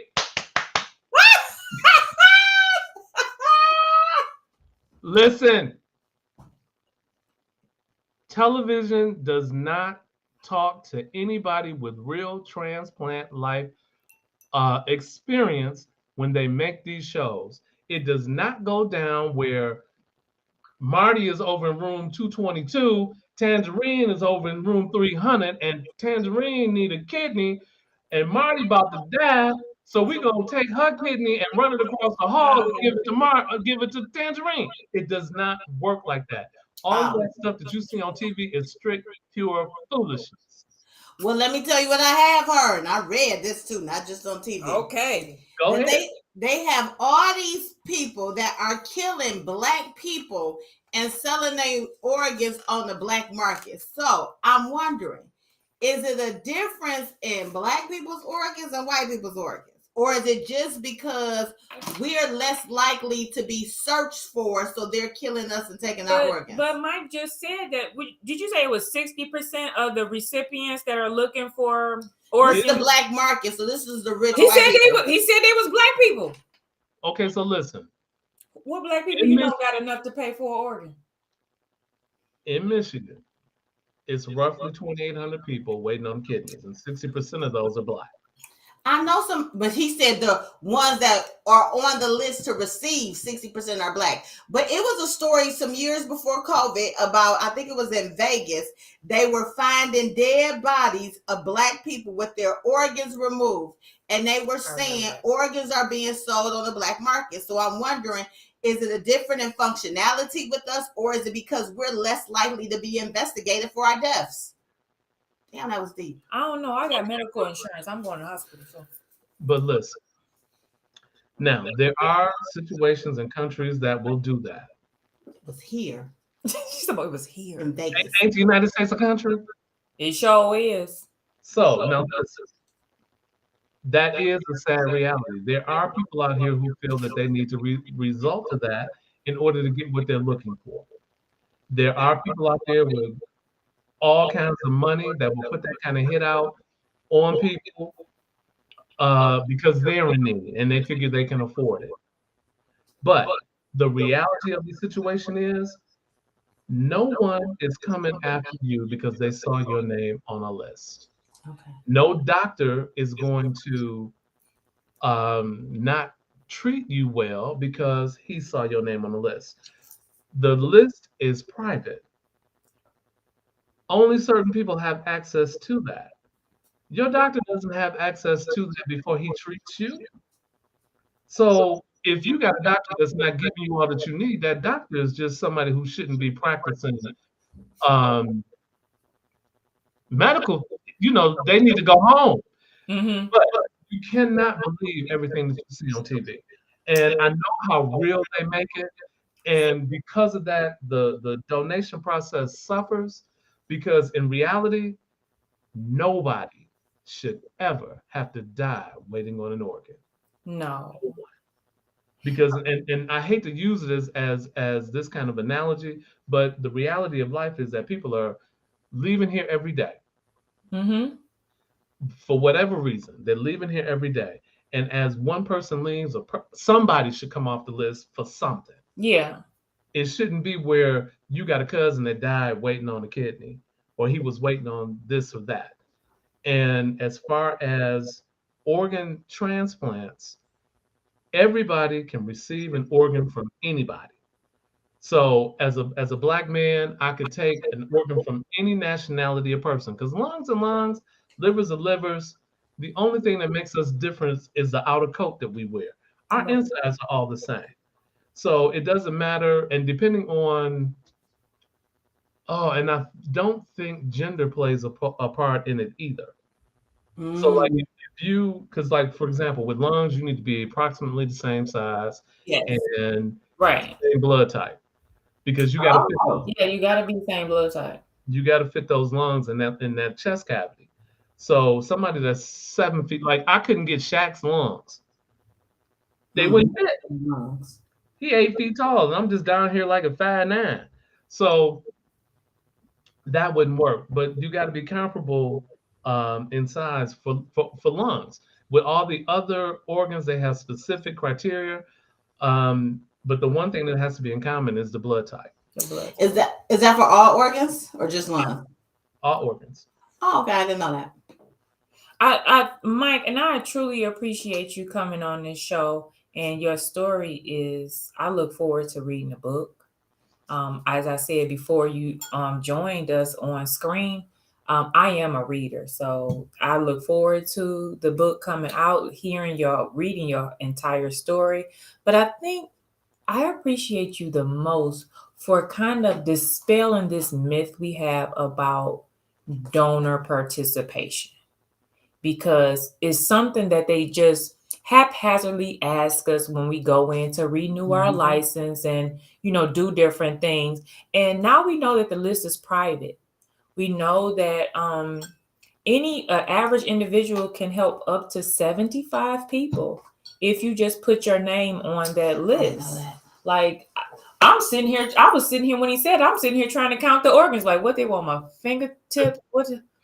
Well, how much can I give them? Like, I know I got a couple major organs, but hey, if it can help somebody, 1, 2. I mean, 1, 2. I know they don't want these boobs. These got to go with me. That's how God gonna recognize me. That's how the Lord gonna recognize me. You'll recognize me like that too. Like, I seen them before. The ones I gave her. Yeah. Well, it's just very important that we all give organ donation a thought. Yeah. Because I heard about it, but I didn't become real with it until it knocked on my door. Are you a donor? Yes. Even though I've had a lung transplant, they can't reuse my lungs, but they can reuse everything else. Okay. Can you specify what they can use? Or do you just say, I'm donating my organ, so any organ they need, they can have? Yes. And they only take your organs once you are for real dead. Like, they don't bank on them once you're in the process of dying. I don't hit you with this pocketbook.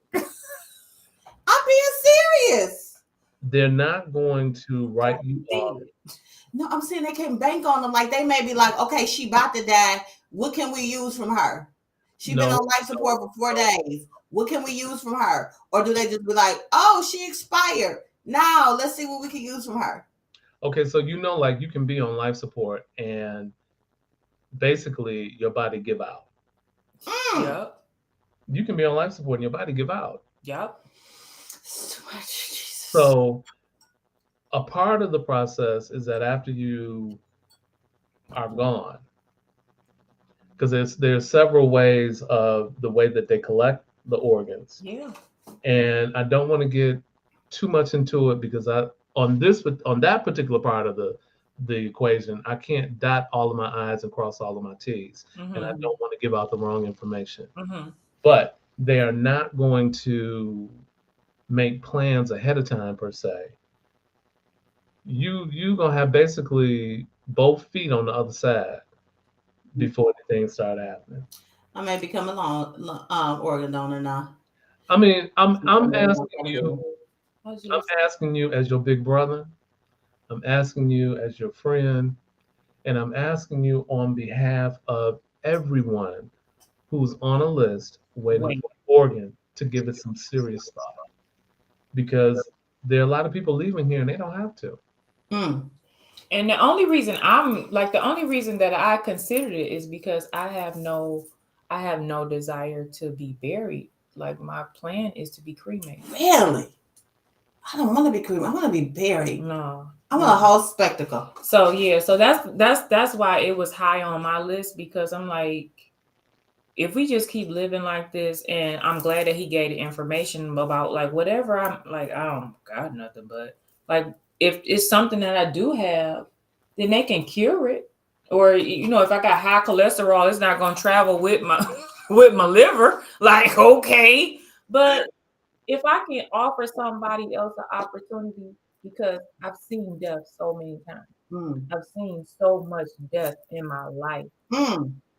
And if I can be a help to somebody else, then by all means, I'm So, 6. I'm Al, 5'6". LB is going to live forever. so now imagine you just said you've seen so much death, but imagine someone waiting on a transplant looking at their own death. Mm-hmm. And instead of looking at it from the inside looking out, you're looking at it basically You're right, living it. Yeah, you're living it. you're living it. And we can eliminate a lot of that if more of us would just become donors. And you know what I did? I do have another friend that had a kidney transplant about a year ago. And it had got interesting when they, I guess, I don't know how the time went, but it had got to the point where they actually put it out on Facebook, like, I'm looking for a kidney. Mhm. If you know anybody that donate or you want to donate, like they had a website that you can go to get tested, which was really interesting to me. Yeah. So, and I'm glad they received their kidney and they're living wonderfully now. They have a second chance on life. Mike, you didn't have a third chance on life. Yeah. So this, I think a little bit crazier than some people think. But So we still love you. I'm going to just ask this. Go ahead. I know it took you a while to, finally process that you were going through this.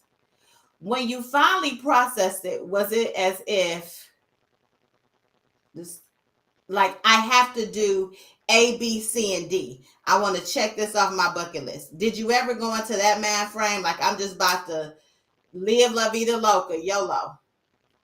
No, I didn't. Okay. And the reason why I didn't was because I was too sick to accomplish anything on the bucket list. Oh, okay. Damn. Because once I accepted the fact that I was sick, that's when I had to go into fight survival mode. Yes. And at that point, it's no thinking about a bucket list because basically you about to kick this bucket if this don't happen for you for real. Right. So my energies went into making sure I could make it to the next day. And I didn't have a bucket list. Okay. So I have a question, Mike, and for everybody that's still watching, we appreciate you. Yes, we This gone is over. really good. Yes, thank you for hanging around. This is really good conversation. So I have a question because I have this idea in my mind. Did you have a grieving period for the Mike before? Was there a time when you had to realize that the things that you used to do, you couldn't do them anymore? Or, is that just you just figured out how to navigate life after the transplant? Okay, now I never really did a lot of grieving. Mm-hmm. I did get mad because I felt as though I'm in this spot and all I did was go to work. Okay. But I had to put that aside because if you get focused on the woulda, shoulda, couldas, you can't deal with what's happening right now. Okay. Mm-hmm. So once I accepted the fact that I was sick, I went into fight mode and my struggles were real. Mm-hmm. Because like I said, at first, when I first went on oxygen and whatnot, I decided I was going to continue living my life the way I knew how to live life. I still went out. It did not stop me from going out in public. Well, yeah, I'm dragging that little thing with the tank on it, and I got all of this stuff hooked up on my head, but I wore it proudly. Yeah. And there were times I would be in the grocery store and I would put that big old tank in the cart. Excuse me, I wasn't picking up a whole lot, but I would just put that thing in the cart and push my groceries on. And I'll never forget one time I was in the market and this woman who was old enough to know better just stopped doing what she was doing to stare at me. And I just stopped what I was doing and looked at her. And I guess she caught herself, and then she kind of like walked on. I'm like, what? I would have chased her down in the grocery store. If I had the strength, we would have had more words. But but you know, it's a lot of things that you get used to, because now you got people giving you the third eye. It ain't even a side eye; it's just a third eye, because they're just looking at you because you look different to them. And I'm always ready. Say whatever you want. You just need to be ready for me when I come back, Yeah. because I'm cutting deep and I'm cutting hard. So, you know, I had to deal with all of that. And it was whatever I needed to do to keep my mindset up here, because I couldn't waddle in what was going on in my life, my health rather, because that kind of brings you down. Yeah. And I didn't have no room for that. I had enough, unknowingly, I had enough to face as time went on. Mhm. And I did as much as I wanted to do. And then I had to realize what I could and couldn't do. And as a grown man, and I'm speaking to everybody out here who may find themselves in a different kind of situation. Mhm. Once you have established your independence and you live in your independence, it is hard to give your independence up. Preach. I was fighting a lot of things, but I had to learn how to let somebody help me. And that in itself was a crack in the head. It was like, you know, 2x4 come across the back of the head. A 2x4. You better go on, let these people help you. A cinder block. Jesus. Sometimes you gotta let people help you. I don't know how. It's hard. But in the grand scheme of things, the realization that I came to is that, hey, the Lord has blessed us all to do what it is that we do. Amen. And now if he's going to put people in your life, he is really the one that's allowing us to do what it is that we do. So it's like, it ain't us, it's him working through us. Fall out this chair, just lift me up. When you need help, accept help. If somebody's out there willing to help you, let them help you. Let them help you if they're willing to help you. But don't use them now. Don't use them, because this is still your fight. You still have a responsibility in this as well. Don't lay back there and just let everybody do everything, but do something. And that was a very, very hard thing to get to. You ministering to somebody. Hello. Can I get an amen? Look at your neighbor and say, allow people to help you. Let it in. Let go of that. All I got is a Kleenex up here. Don't they used to have a little white hanky? She got something. But I'm just saying. You got this, friend. When you going through, it's hard. It was very hard. I mean, I got sick to the point where I couldn't do for myself. Taking a shower was ridiculous. Like I said earlier, it took me 4 hours to get dressed. So if you were going to come get me at 8 o'clock in the morning to go somewhere, I had to roll out of bed at 3:30 to start getting dressed. Because to take a washcloth to go from my wrist to my shoulder would take my breath away. And I'm in there with the oxygen on, and it was hard. After I took my shower, I was exhausted. So, you know, your normal routine is you get out the shower, dry off, go put your clothes on.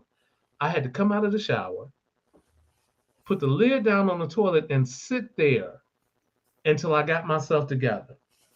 Once I got myself together, I would start drying off while I'm sitting there. And then I would get up and make it to the bed. When I made it to the bed, I would sit there and try to finish the drying off process, and then I would take a break. Yeah. Then it was like, okay, let me get these feet up here so I can put some lotion on them, because it was so bad, I stopped wearing regular shoes. I wore slides everywhere, because to bend over, put my foot in a shoe, or even to put a sock on, would just take my breath away and wipe me all the way out. Yeah. So now, you know, my wardrobe is compromised, so I can't wear everything that's in this closet. And that's when I started stocking up on slides. I had a closet full. I started giving that stuff away. But Then it's like you put your clothes on, and by the time I finished getting dressed, I had about a half an hour, 45 minutes before whoever was coming to get me would get there. So if it was a half an hour, 20 of the minutes, I went back to sleep because I was exhausted. Mm-hmm. So now my ride is here. I got to switch from the oxygen that I got going on in the house to those tanks. Good. And mind you, at this point, I'm carrying 2 of those tanks, and each tank would only allow me to be away. I had what, an hour and a half with both of those tanks Yeah. that I could be away from the house. So wherever I went, there couldn't be no traffic jams, no accidents. I had to get to the hospital because that was basically the only place I went, get on their oxygen to preserve my tanks to come back home on. So I would leave out the house. Whoever it was would be in my driveway where the door will open at the sidewalk. So I would lock the door, come down my walkway, and then walk down the sidewalk to the car. When I got in the car, I had to lift them tanks up and sit them in between my legs because they couldn't go behind the seat. Yep. They had to be right up in the front with me. Yep. The car could not move until I caught my breath, and when I got in the car, the air had to be on. And don't talk to me. Because I gotta breathe first. Yep. So, and usually my rider was my mom, and my mom is my ride or die. Mm. So it's hard watching her watch me in my situation. But I had to. The car had to be still in order for me to get where I had to, even before the car could move. Don't move this car. Don't put it in. Don't talk to me. Don't move this car. Don't do nothing until I give you the okay. And my mom never really learned that, but eventually she got the picture. But anyway, and then we could leave. As a grown man, my mom is pushing me in a wheelchair.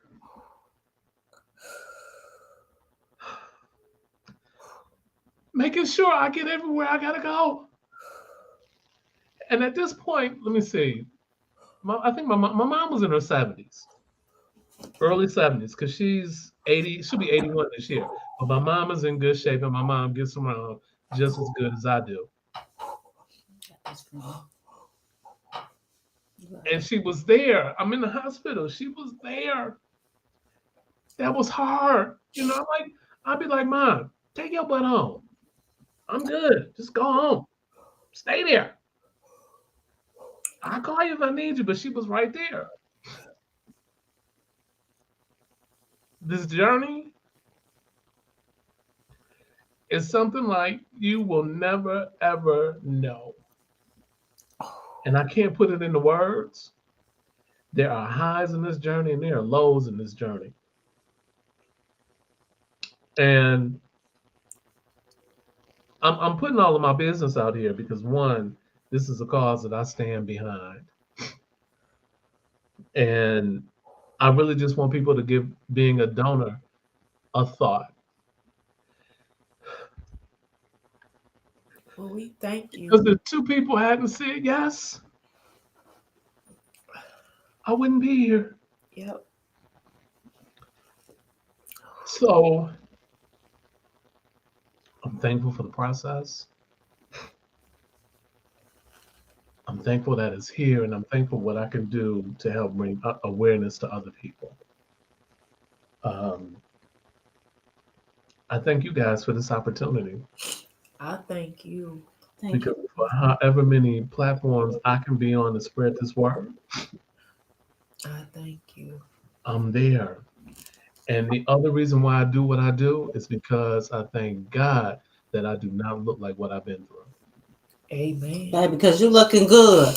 You looking good. Thank you. And thank God y'all can only see from here up, because this gut, baby, the camera would amplify it. Yeah. I tell people y'all never want to see what I got that this table is had.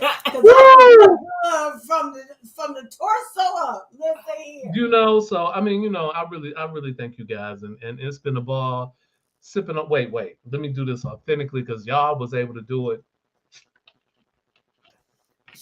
I didn't have two, and she won't even usually let me have two.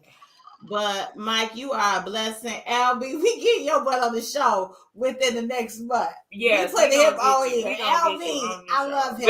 Wait. Now you know I gotta let my vanity go. I done cried in front of y'all, so let me see if I can't. You know I need my glasses to read what.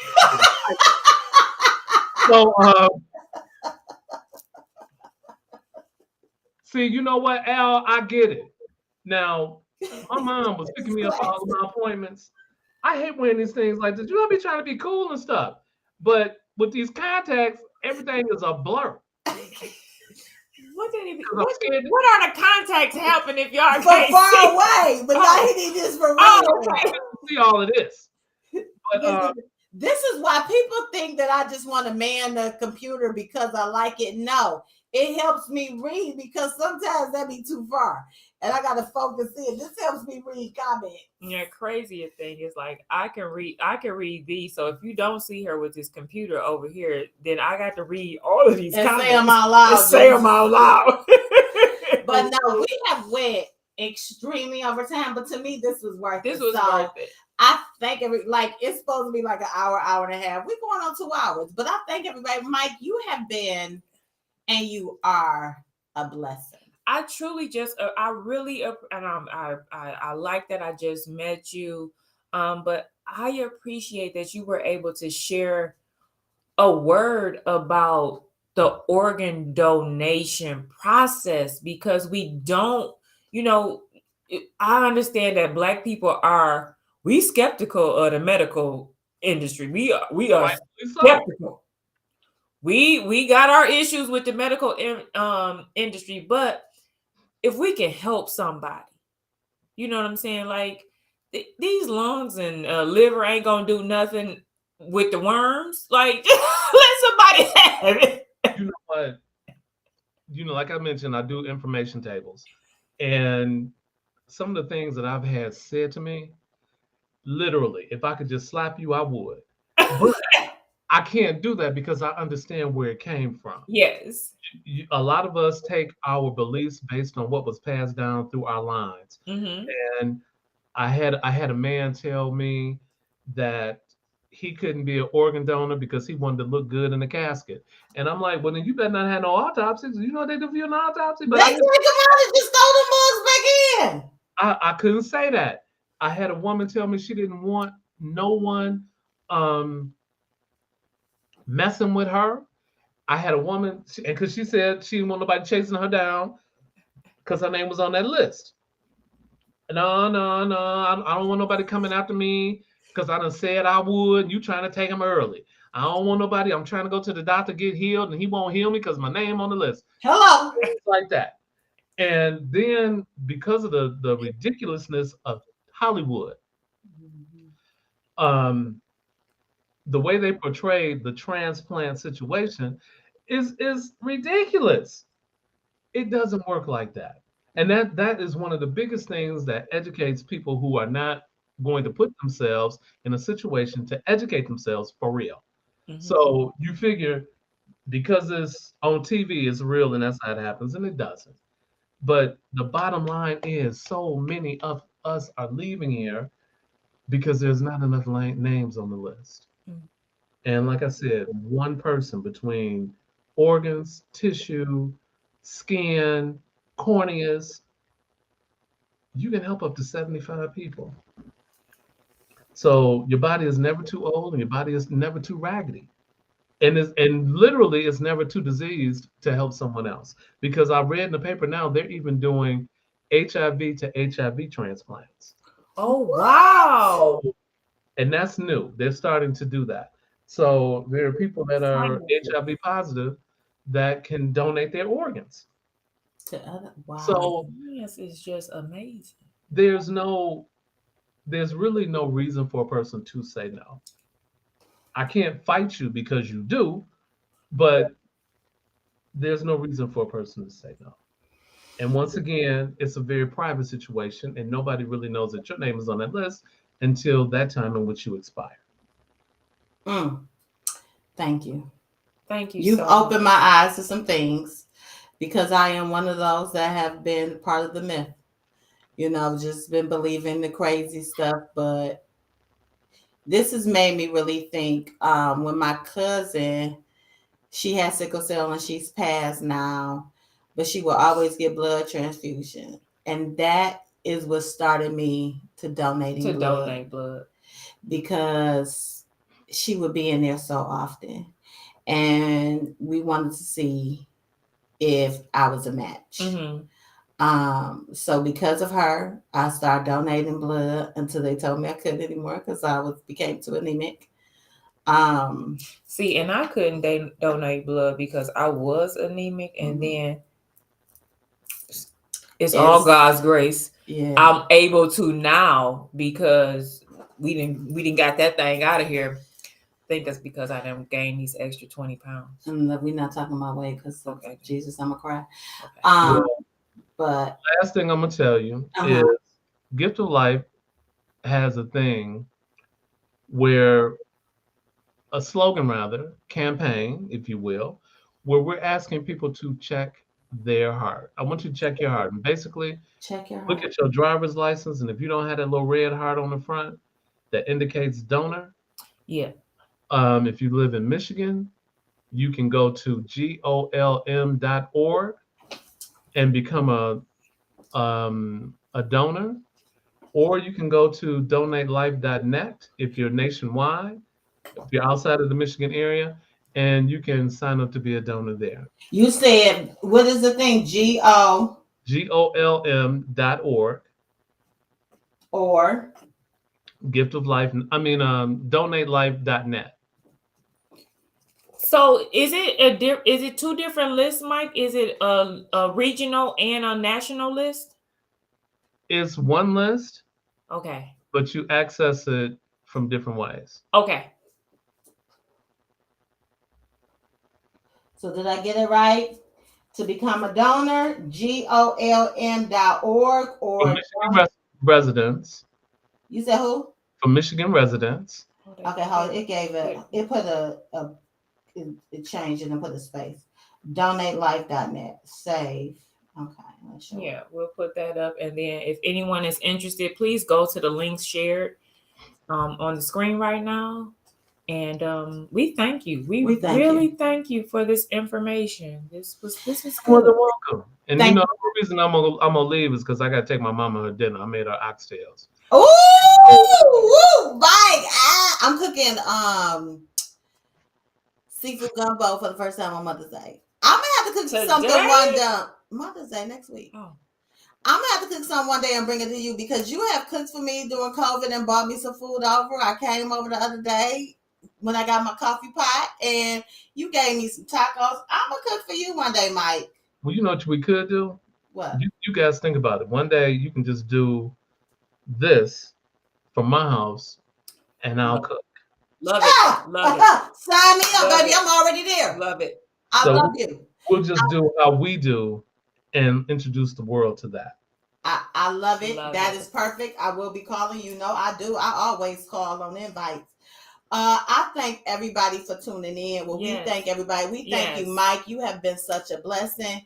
People, please donate. You have 75 people that you can help. 75 people. Never knew it was that many. But I'm about to Google what organs they about to get. But we thank you. You will be in my prayers. Everybody, check your heart. Donate when you go to the Secretary of State so they can put it on your license. And know that God is good and He is still in the blessing business. And He is blessing everybody. You don't know what people are going through out there. So sometimes just give people a hug. And if you have that strong friend and you know they're going through something, sometimes just be a blessing to them without them even knowing. They may even tell you no, but sometimes you just may have to start just doing it. Like, this is what I want to do. Let me do what's on my heart. So we appreciate everybody for tuning in. Next week is Mother's Day. We will not be here. But we will be here in 2 weeks. So we will. Share this stream. Tune in 2 weeks, Sunday at 2:00, The Perfect Pair. Yes. If you want to show idea or need to contact us, our email has been scrolling on the stream. We thank you all. We love you. And on that one, have a blessed day. Mike, do not hang up. Do Okay? not hang up. Have a blessed day and happy Mother's Day Happy to all Mother's the Day, Mother's Day. We everybody. will not be here next week. See you later. Bye.